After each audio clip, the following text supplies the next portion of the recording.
We proudly welcome artist Samantha Sherry as our sponsor on the How to Love Lit podcast. Sam is a world-class artist specializing in animal portraits. We invite you to check out her work at samanthasherry.com. Tell her Christy and Garry sent you. Again, samanthasherry.com.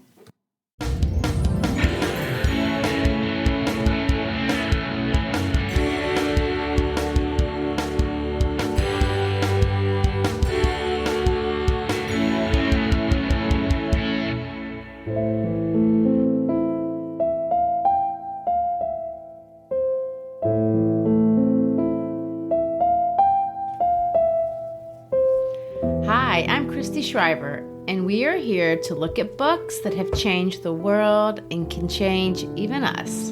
And I'm Garry Shriver, and this is the How to Love Lit podcast. Today we conclude one of the most important memoirs to be written in the 20th century, Elie Wiesel's short narrative, Night. In our first episode, we focused on Wiesel's life and career after the Holocaust as a survivor. In episode 2, we talked about chapters 1 and 2. We discussed the Hungarian Holocaust in particular, and we focused on the role of the railways as they enabled the industrialization of death. And last week, we focused on Auschwitz itself. We talked about Birkenau, the killing centers, and we focused on the events, many evil, but also many good that Wiesel highlighted, the way love and kindness surfaced in those that survived and how that actually enabled him to survive. And we highlighted the role of God in the camps, the small acts of kindness, perhaps that reflected divinity and literally saved lives. We saw men and women who expressed the power individuals have within themselves to resist being reduced to a spiritual nothing. And Wiesel highlighted the evil, but also the resistance and the humanity, or divinity, if you will, in the heart of the inmates. And today we are going to look at the rest of the book, but in a different way. But before we do, I do want to ask you, if you don't mind, please give us a rating on your podcast app. Turns out those things are pretty important for people like us, and if you like what we do, we would really appreciate it if you could support us. And also text your friends, tell them to do the same. Okay. Anyway, back to this. The things that happened in Auschwitz obviously were horrible and beyond description. However, we are going to manage to take an even darker turn as we discuss the death marches, Auschwitz and Buchenwald, and its liberation. We cannot avoid Wiesel's emphasis on malevolence as we see it in the end of the book. We see that it hides often in all human hearts and is capable of coming out of anyone. No one can claim any moral superiority, and we are all capable of great evil put under the right stressors. And it seems that even Wiesel saw that within himself at the very end. I've heard the Canadian psychologist Jordan Peterson say that that's what PTSD is all about. And it's when life forces you to stare into evil, maybe even the evil in your own heart, but when you see it in others and maybe understand that you are also capable of that, it simply knocks you off your center of being. War poetry shows a lot of the same thing, that we talked about that when we discussed Lucien de Cormet, because obviously soldiers are always looking at evil at others and in themselves. Looking at things like that, it's deconstructing. World War II was certainly deconstructing, and really World War II was just the start of decades of systematic murders all over the world that deconstructed not just the Western world, but China and Russia and Africa and other parts of Asia as well. And truly it's impossible for us today to understand it. The numbers are simply too great. And of course, we can't talk about all the 20th century because just focusing on the events of World War II is too much for our brains to really comprehend. More than 70 million people died in that war, most of them civilians. And that means they weren't even officially involved in the war. Well, I know this is an aside, but as you know, I'm not a math-oriented person, and numbers like that are often really abstract and difficult for me to even visualize. There's a wonderful book by David Schwartz designed to help kids conceptualize long numbers. And in his book, he makes the point that if you wanted to count to 1 million, it would take you 23 days to do that. Now think about that when we say that 70 million people died in that war. It is a mind-boggling perspective, and it's more than we can understand. And of course, we know about the assembly lines of death constructed in the Nazi killing centers as the Nazis systematically sought to annihilate an entire race of people. But there were more. Millions died in combat. Many were burned alive by incendiary bombs. And of course, we can never forget nuclear weapons. And all of this begs the obvious question of how in the world was such a sophisticated world able to create the kind of dehumanization which enabled or really empowered this much carnage? Well, I've heard Elie Wiesel give several lectures on this, obviously from later on in his life. And one of the observations that he made fairly often as a way of warning us about how we could be capable of doing something like this was to point out the characteristics in the Nazi behavior during this era. Not to suggest that Nazis are different than the rest of us, because that's not true. He wants to point out that they're not. We are not different, and we're certainly not any better. He points out how advanced their science was, and their technological research was very impressive. He points out that they had a high understanding and appreciation of literature and art and music. They're very cultured. In many ways, they're better than most of us, but none of this betterment was sufficient to restrain them from behaving inhumanely. What we see at Auschwitz is strange, and it's counterintuitive in almost every way.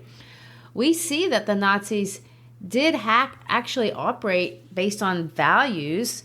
Well, look what they did. They kept everything worth keeping. Clothes, suitcases, gold teeth. They even kept people's hair. They just didn't operate on moral values. They kept everything except human life. And when you listen to Wiesel talk, the word morality comes up over and over again. The idea of preserving morality in our art, preserving morality in our politics, preserving morality in our speech. He sees this as mattering a great deal because somehow in Nazi Germany, morality was lost. And what the end of this book shows, perhaps among other things, is how this lack of morality has a coldness that increases in the face of its destruction, although you would think the opposite would occur. But we know from this story, as well as from many others, that it seems that as much as the war seemed to be turning against the Germans, the Nazis' commitment to death did not decrease at all. In fact, it hastened. We're going to see this in the story today. It hastened to levels that even they had not practiced yet. True.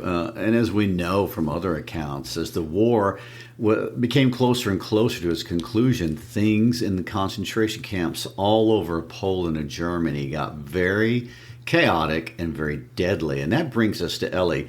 In January of 1945, the Russian army began approaching Auschwitz-Birkenau complex. And of course, in the book, we see what was going on inside the camps as the Russians got closer. What Elie expresses is a strange and ironic excitement when the bombs would drop.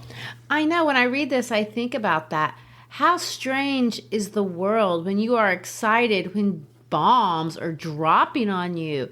Of course, they could kill you, but you're not even thinking about that. They're a source of hope, because they're the source of your liberation. True. And look at how the German mindset was even stranger. We know now that this is literally the last months of the Third Reich. And Hitler will kill himself April 30th, 1945. But even at that late date, in January 45, many Germans still believed that the tide of the war would turn in their favor.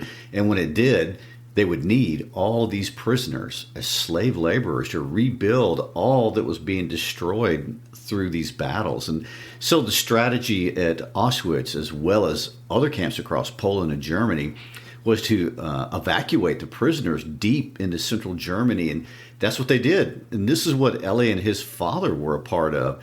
The SS evacuated a total of 250,000 prisoners, except they didn't have the resources to actually do that. So they made these prisoners, both men and women, march. And although the Wiesels' march started in Auschwitz, many others started way, way before that. And by the time they got to Auschwitz to take a break, they were almost dead on arrival. There is such great irony at this part of the book for me. And of course, there's so much irony all over this book. I quit pointing it out because I was thinking I was sounding redundant. Yes. Mm-hmm. But I think it's worth bringing up again one more time. Elie had gotten hurt at work toting these stones back and forth. Well, and let me interrupt here because it's worth mentioning. Remember how we talked about how evil is often characterized by just being pointless? This is a great example of that. I mean, the Nazis were notorious about giving their prisoners tasks that were absolutely grueling as well as pointless. And they would have them literally kill themselves to lift rocks and haul them from one place to another just to turn around and have them move them back.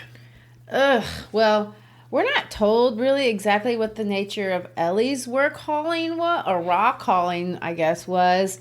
But he does mention earlier that the work in Birkenau was basically pretty pointless no matter what they were doing. But he hurts his foot, and when this happens, he's got to go to the infirmary. Now, if you can imagine how this would be utterly horrifying, going to a hospital in a place that industrializes death cannot be reassuring in any way. But ironically, it actually was a good place. His doctor was Jewish and performed his surgery on him. The doctor got his dad to sneak in, or I guess transferred there as an orderly. They got better food. His foot was going to heal, and he was told that while he was healing, he would be able to lay in bed for 2 weeks. And this is a guy that had been toting rocks. So, and he does mention that he had sheets. So all is looking, I'm not going to say on the up and up because, you're still in this terrible place, but it's a reprieve, but only for 2 days, because then comes the German evacuation. He's going to recount that the patients in the hospital are actually given a choice. They could stay in the hospital and wait on the Russians, or they can choose to be evacuated with all the other inmates and march in the snow to wherever those guys were going to end up going.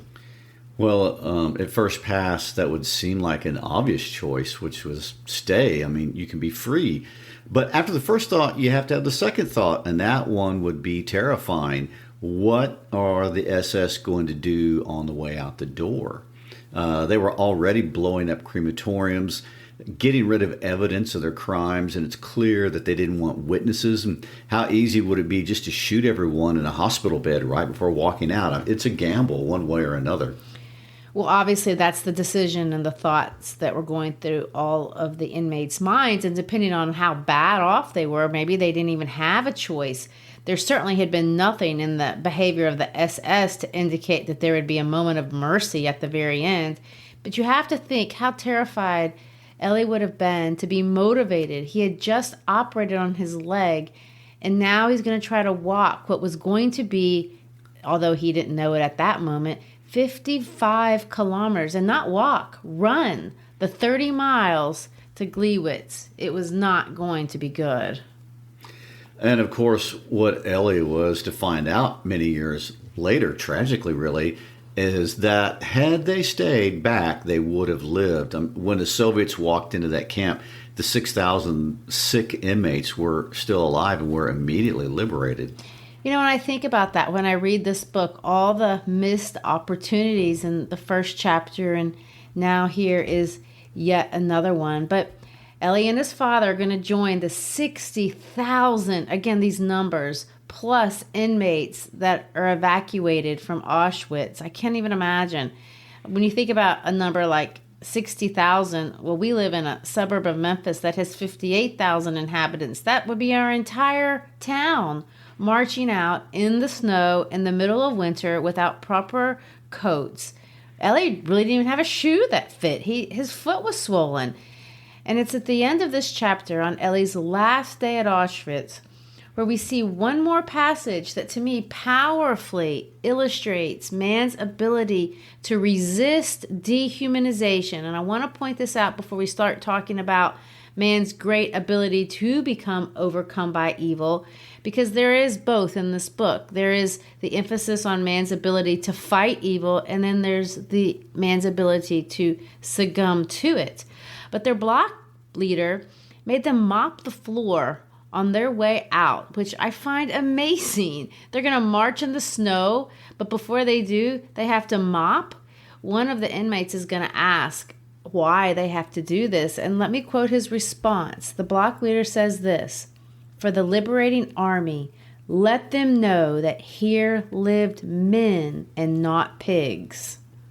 Wow. Incredible. Well, the evacuation was unbearably tedious as well as chaotic, and they made the half-starved inmates run for their lives, and to the incredible capacity of the human spirit, they did.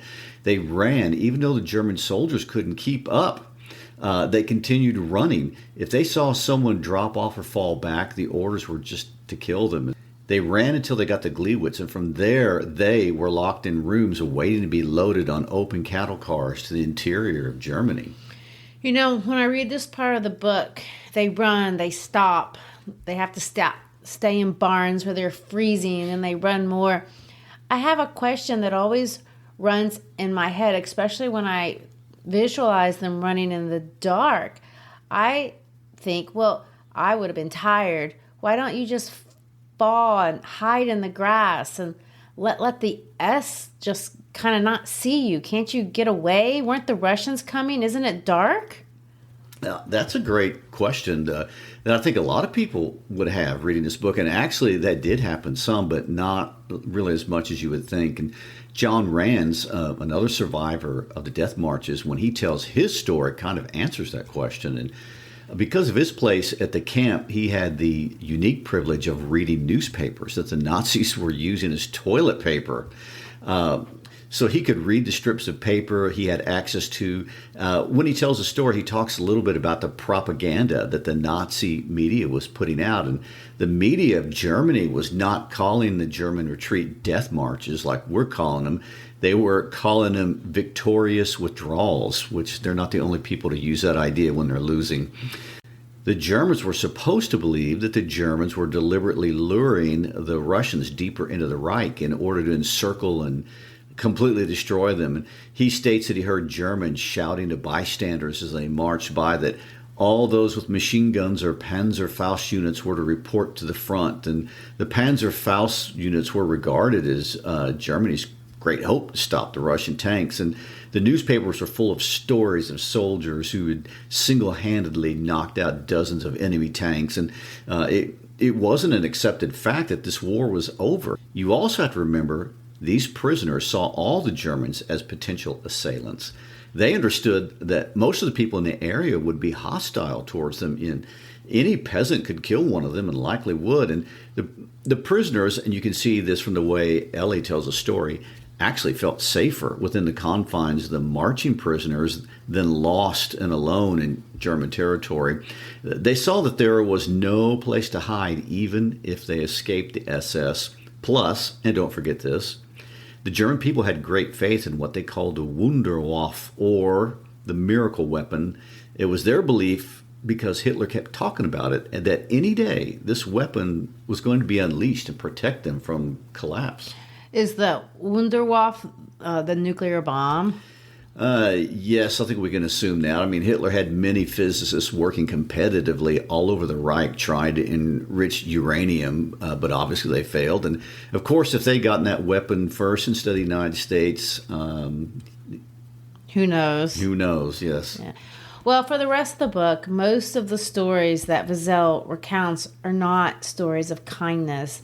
Instead, they're illustrations of great and intense evil beyond even what he had seen at Auschwitz, maybe, although that's probably nothing you can compare anything to. And not all of them were done by Germans. Many of the things that were done by Jewish prisoners to each other. He highlights an incident about a young man abandoning his father in the run, the Rabbi Elihu, and he highlights the SS stuffing the prisoners in cars without covers, over 100 in each one, and they would have to stand there for days in the falling rain with no food or water, just trying to eat snow off of each other's bodies to keep liquid in their bodies. Well, in this misery, he highlights an account where they would stop at a village, the train would stop, and people in the village would throw bread into the car. And that sounds like an act of compassion, but mostly it was just to watch what the inmates would do. And what the inmates would do is they would kill each other for the bread. And they were just a few crumbs of it. And all of these stories take us to one common theme. And of course, I didn't even mention the story where one man literally kills his own father who had a piece of bread. The theme is not to show us how horrible the train ride was. Of course, that's evident and hardly worth making a point of. There's a greater point to be made. And we know this because he stops telling the story of this horrific train ride from Auschwitz to Birkenau to flash forward into a post-war episode, which is a strange point to make. He stops the story to tell another story about a Parisian woman on a cruise ship. It seems that he was on this cruise in the Middle East, and it stopped for one of these excursions like cruise ships do. And apparently they were at this port city called Aden, which is in Yemen. And Yemen is a very poor country. And at this point in his life, Wiesel is older. He's grown up. But he watches this woman throw coins at poor children.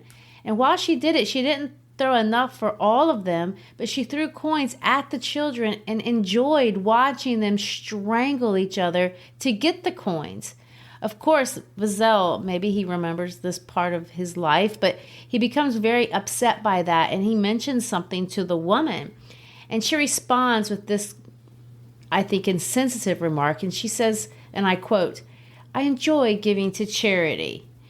And so when you read this story in the middle of this other story, you have to wonder, what does the Parisian woman have in common with this wretched cattle car story about Germans throwing bread in the cattle cars to watch Jews kill each other? Well, he doesn't really tell you in the memoir. He makes you work for the answer. But of course, any student of Wiesel knows what he thinks.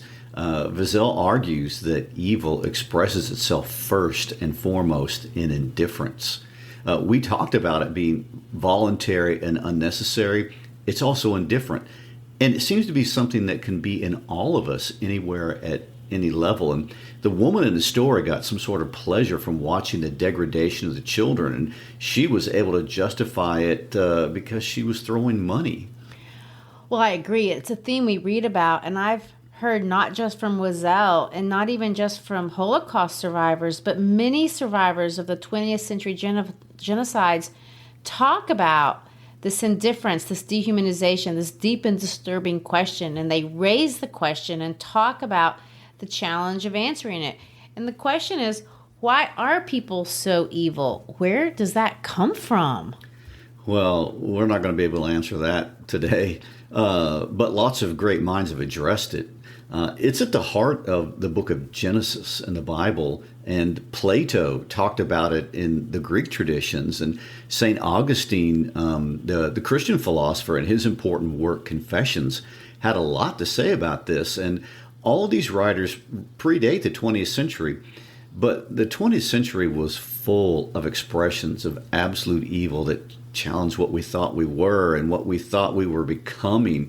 We had learned how to fly, how to make light, how to communicate across space, but look what we've done with our advancements. And of course, that begs the question, are we on the verge of destroying ourselves?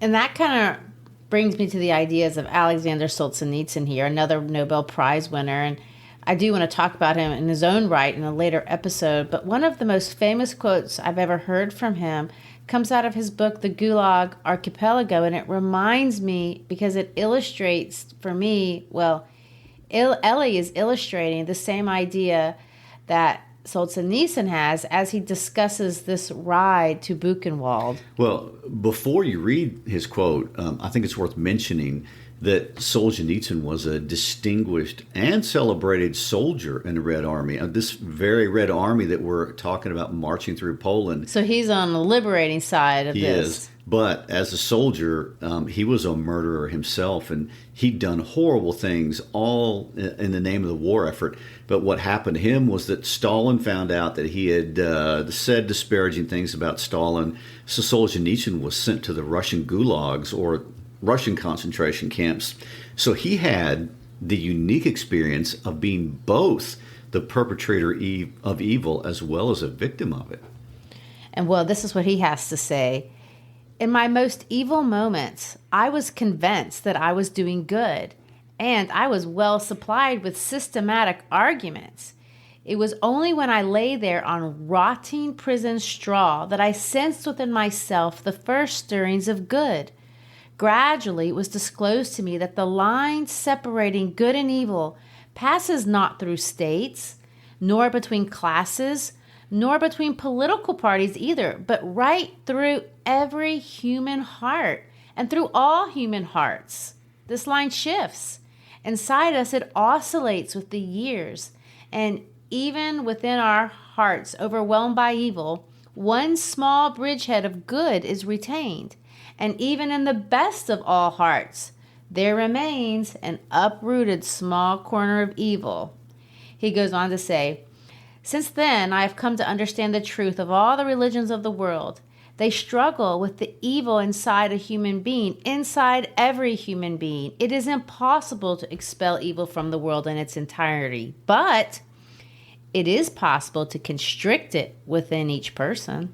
Well, it's very similar language to what we're going to hear from Wiesel as he talks against ideologies later in life. Wiesel was absolutely against and spoke against all ideologies, whatever it is, whatever kind of ism you wanted to give it. They are great excuses for man to allow evil to live unrestrained inside his heart. The final chapters of this book are about the death of Shlomo Wiesel. Elie's father just cannot survive the death march. Although he does make it to Buchenwald, he doesn't last there very long. Once they get there, it's just a matter of time before dysentery takes his life. Garry, give us the historical and context, because when I heard the word Buchenwald, I really didn't know where that was or what it was. And after we learn what this place is, we'll end with the story of how Elie's father passed, and then, of course, Elie's liberation. Sure. Buchenwald is located in eastern Germany. It's about 150 miles south of Berlin. And if you Google map that today, we're talking about 453 miles if you're driving directly. And on highways, even today, it would take you about 12 hours of solid driving under the best of circumstances to get from Auschwitz to Buchenwald. And of course, we know it took the Wiesels days of being outside in the exposed winter snow. And technically, Buchenwald was never a killing center. Its primary function was forced labor, and it was the first and largest of the German concentration camps. It didn't have any gas chambers, although that's not to say lots of inmates didn't die there. We know that at least 56,545 were documented as dying there. But let me highlight, because I don't know if we have really, the Nazis established over 44,000 labor camps of one kind or another during the course of the war. And again, those numbers are hard to imagine.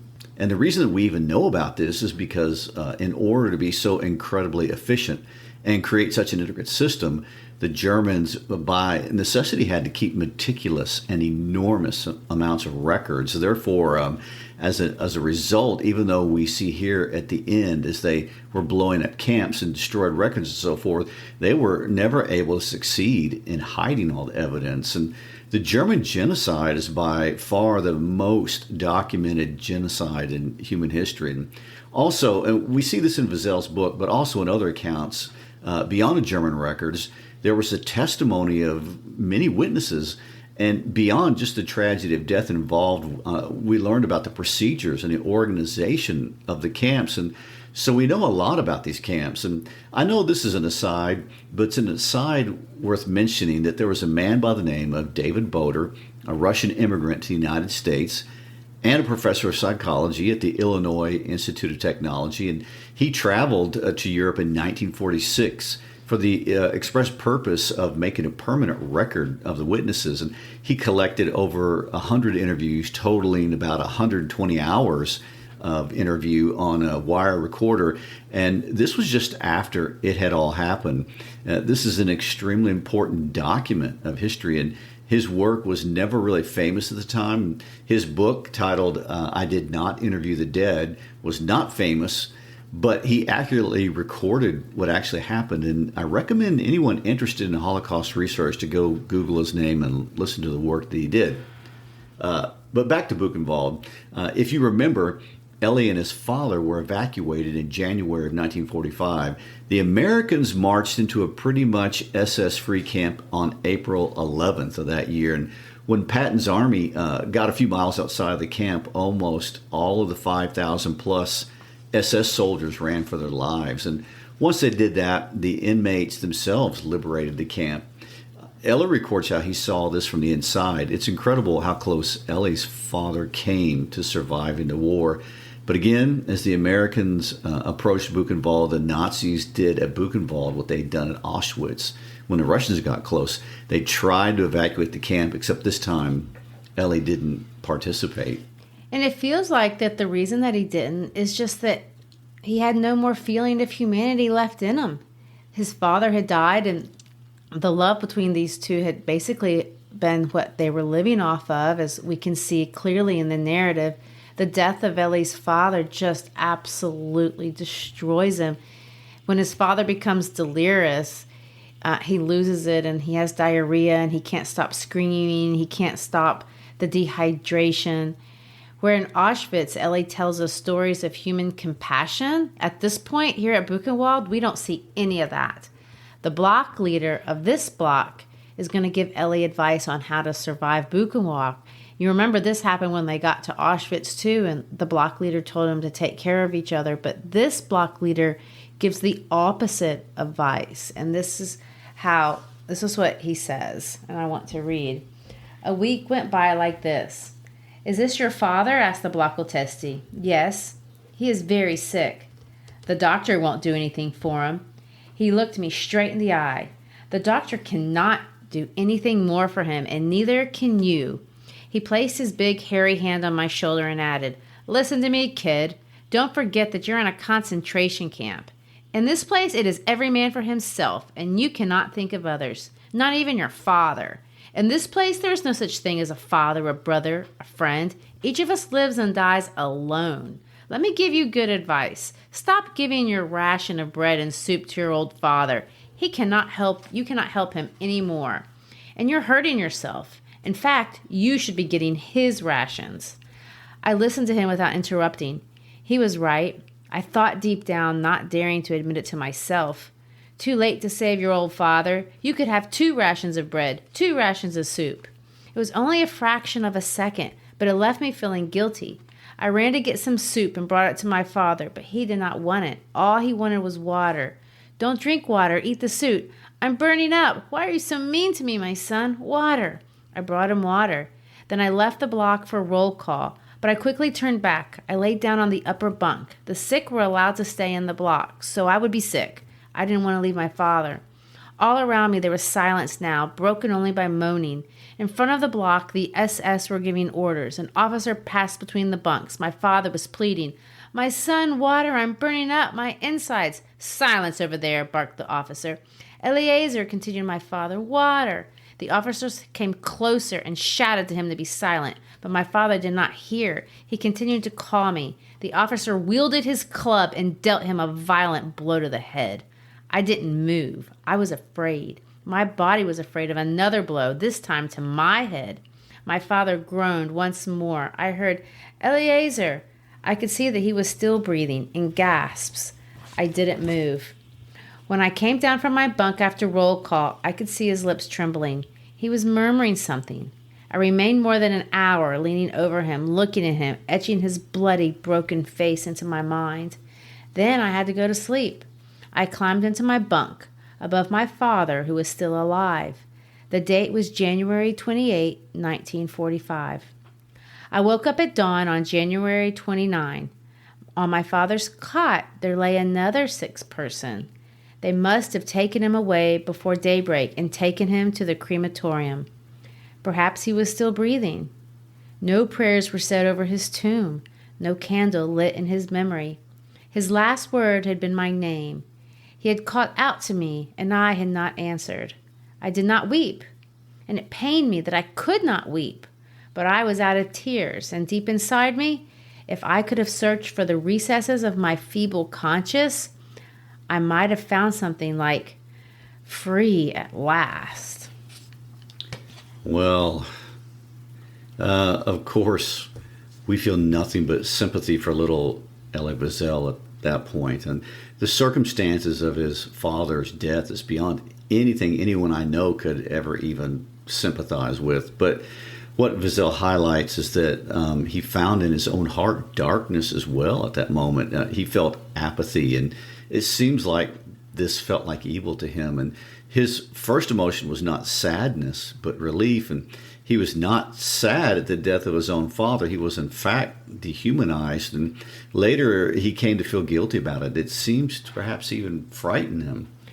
It does seem to have frightened him, although he surely didn't have the words to voice any of that in the camp. But later in life, as Wiesel has had years to reflect and consider on the things that he's witnessed, this is what he has to say. I've always thought that the opposite of culture is not ignorance, but indifference. That the opposite of morality is not immorality, but again, indifference. And I think that must have been what he felt. Perhaps it was the feeling of indifference, and he felt that, and he understood it to be evil and that darkness, and that was something that he had seen all over the camps. The Nazis were the absolute expression of evil because they were the absolute expression of complete indifference. Well, as you know, Elie Wiesel was to spend the rest of his life advocating for peace, and he never advocated for revenge, not even on the children of Nazis, as you might expect. And he advocated that the way to fight indifference was to care and to be kind and to express empathy. And this is not a matter of state policy, although it does involve that too, but as a matter of personal choice. And another point to make, and he says this way later in life, almost at the end, he said he did not really believe we would achieve it, really. He didn't think we'd learned much from the 20th century. And David Axelrod interviewed him at the University of Chicago, and he acknowledged this, and he admits, and to use his words, he says, the world learns nothing. However, in spite of all that, he still believed in humanity, and he was a teacher who loved his students, and he believed in the future, and he believed that we could combat indifference, and we should, and we must, knowing, like Solzhenitsyn, that it will never be eradicated, but it can be constrained. He famously said that hope is the memory of the future, and I really like that turn of phrase. It's a paradox, and it's beautiful. I believe in that hope too. It's the legacy of Elie Wiesel, this legacy of kindness and compassion lived out, not judging or condemning others in the name of an ism, but fighting indifference through our actions. And so in that spirit, I think it's fitting that we end our discussion of night by reading Elie Wiesel's speech that he made the night that he accepted the Nobel Peace Prize. Although he died in 2016, his words do live on, as does his witness, as does his hope. Garry, let's finish by reading his speech. It is with a profound sense of humility that I accept the honor you have chosen to bestow upon me. I know your choice transcends me, and this both frightens and pleases me. It frightens me because I wonder, do I have the right to represent the multitudes who have perished? Do I have the right to accept this great honor on their behalf? I do not. That would be presumptuous. No one may speak for the dead, and no one may interpret their mutilated dreams and visions. It pleases me because I may say that this honor belongs to all the survivors and their children, and through us to the Jewish people with whose destiny I've always identified. I remember it happened yesterday or eternities ago. A young Jewish boy discovered the kingdom of night. I remember his bewilderment. I remember his anguish. It all happened so fast. The ghetto, the deportation, the sealed cattle car, the fiery altar upon which the history of our people and the future of mankind were meant to be sacrificed. I remember he asked his father, "Can this be true? This is the 20th century, not the Middle Ages. Who would allow such crimes to be committed? How could the world remain silent?" And now the boy is turning to me. "Tell me," he asks, "what have you done with my future? What have you done with your life?" And I tell him that I have tried, that I have tried to keep memory alive, that I have tried to fight those who would forget, because if we forget who the guilty are, we are accomplices. And then I explained to him how naive we were, that the world did know and remained silent, and that is why I swore never to be silent when and wherever human beings endure suffering and humiliation. We must always take sides. Neutrality helps the oppressor, never the victim. Silence encourages the tormentor, never the tormented. Sometimes we must interfere. When human lives are endangered, when human dignity is in jeopardy, national borders and sensitivities become irrelevant. Whenever men or women are persecuted because of their race, religion, or political views, that must, at that moment, become the center of the universe. Yes, I have faith. Faith in God and even in His creation. Without it, no action would be possible. And action is the only remedy to indifference, the most insidious danger of all. Isn't this the meaning of Alfred Nobel's legacy? Wasn't his fear of war a shield against war? There's much to be done. There's much that can be done. One person of integrity can make a difference between life and death. As long as one dissident is in prison, our freedom will not be true. As long as one child is hungry, our lives will be filled with anguish and shame. What all these victims need above all is to know that they are not alone, that we are not forgetting them, that when their voices are stilled, we shall lend them ours, that while their freedom depends on ours, the quality of our freedom depends on theirs.